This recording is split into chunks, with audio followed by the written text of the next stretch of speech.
अस्सलाम वालेकुम friends, welcome back to Top Smarties. Drama serial Tadke Wafa. आखिरकार सिप्तैन मरियम को उसके मेके छोड़ जाता है कि कुछ दिन मरियम को यहीं पर रहना चाहिए। वो तो मरियम को देखना भी नहीं चाहता। मरियम यहाँ पर आकर काफ़ी परेशान है, किसी से कोई बात नहीं करती, सारा सारा दिन अपने कमरे में रहती है।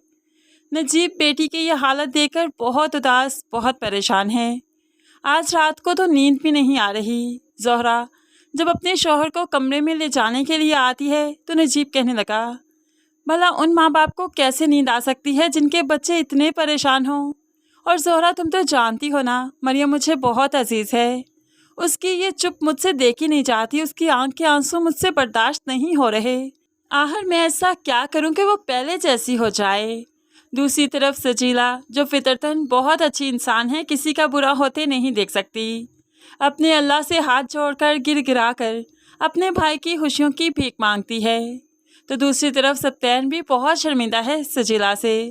सजीला के पास आता है और कहने लगा, उस दिन तुम्हारी बच्चियों को डांटा था ना, देखो कुदरत ने मुझे कितनी बड़ी सजा दी। मेरा बच्चा इस दुनिया में आने से पहले ही मुझसे छीन लिया। मैं तुमसे माफ़ी मांगता हूँ। सजीला तो तड़प चाहती है, नहीं सिप्ती, ऐसी बात नहीं है, मैं तो वो कब से भूल गई। भला हम बहन भाइयों में ये बातें कब से आने लगी। मैंने कोई बद्दुआ तो नहीं दी थी तुम्हें। लेकिन अपनी तरफ से सजीला भी शर्मिंदा है और सिप्ती भी। दूसरी तरफ अनीला का बुरा वक्त नौशीन के हाथों शुरू हो ही चुका है। नौशीन ने अनम और अनीला की बातें जो सुन ली थी कि मरियम को रास्ते से हटाने के बाद वो लोग नौशीन को रास्ते से हटाएंगी। अब नौशीन अनीला के कमरे में जाती है और वहाँ से उसको वो डिबिया मिल ही गई जो कि अनीला ने मरियम की मेडिसिन से एक्सचेंज की थी। अपने कमरे से बाहर निकलता देख तो अनीला भड़क जाती है, तो मेरे कमरे में क्या करने गई थी मेरी गैर मौजूदगी में। तब तो अब नौशीन भी उसके सामने सीना तान कर खड़ी हो गई। कुछ मिला है आपके कमरे से, ये देखिए, पहचानती हैं इस डिबिया को? ये तो मरियम की मेडिसिन की है ना, तो फिर उसके दराज में जो डिबिया पड़ी है वो किस चीज़ की है? वो तो ये मेडिसिन ले रही थी ना। अनीला तो सर पीट चाहती है, तुम्हें हमारे घर के मामलात में बोलने की कोई ज़रूरत नहीं। लेकिन नौशीन भी चीख पड़ती है, अगर आपके भाई को ये सब कुछ मालूम पड़ गया ना तो जीते जी मर जाएगा वो, और उसके बाद आपको इस घर से धक्के देकर बाहर निकाल देगा। अब तो अनीला मुद्दे पर आती है, क्या चाहती हो तुम? आखिर क्यों कर रही हो तुम ऐसे? तो मेरे एहसानात भूल गई।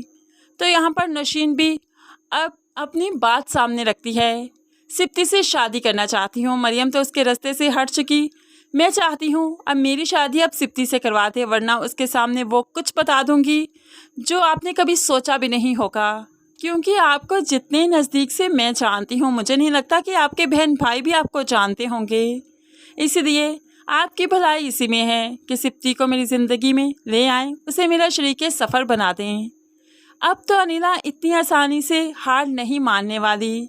एकदम से वो बेवकूफ़ तो बन चुकी है नौशीन पर यकीन करके, लेकिन बहुत जल्द वो नौशीन से अपना पल्लू छुड़वा लेगी। दूसरी तरफ आयशा भी अब मरियम के घर पहुंच जाती है इजहार ताज़ियत के लिए, और अफसोस करते हुए उसके फैमिली से कहने लगी, मरियम तो बहुत ही याद रखती है अपना, वो ये सब कुछ नहीं कर सकती, मैं इसकी गारंटी देती हूँ। और आंटी आप भी जानती हैं वो अपने बेबी को लेकर कितना खुश थी, वो भला ऐसे कैसे कर सकती है?